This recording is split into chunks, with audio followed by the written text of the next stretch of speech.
Dobar ekosistem otvorenih podataka podrazumeva otvaranje podataka od strane institucija, pri čemu je važno ukazati na njihov značaj i upotrebnu vrednost.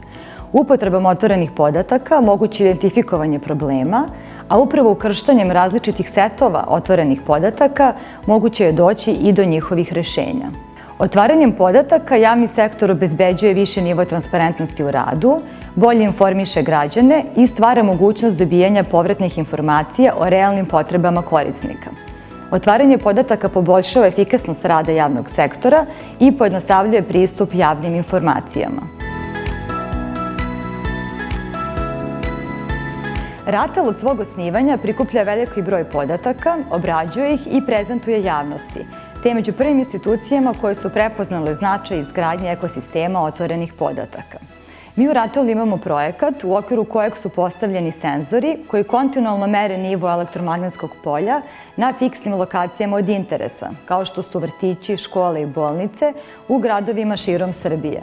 Rezultati merenja su dostupni u realnom vremenu preko RATEL-ovog portala, u grafičkoj formi i u formi otvorenih podataka.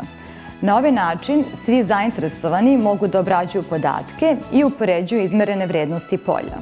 Otvaranjem podataka želeli smo da obezbedimo transparentnost projekta i edukaciju građana u ovoj oblasti, čime se smanjuje strah i nedoumice u vezi sa implementacijom novih tehnologija. Za građane su posebno interesantni i otvoreni podaci o rezultatima merenja brzine i kvaliteta internet konekcije u Srbiji u fiksnim i mobilnim mrežama korišćenjem aplikacije RATEL Net Test.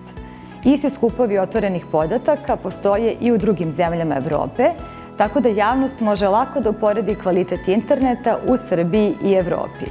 Kroz otvorene podatke, RATEL obezbeđuje transparentnost u radu i doprinosi edukaciji javnosti u oblastima za koje je nadležan, podržava naučno-istraživačku delatnost i time ostvaruje svoju ulogu u pospešivanju razvoja telekomunikacija u Srbiji.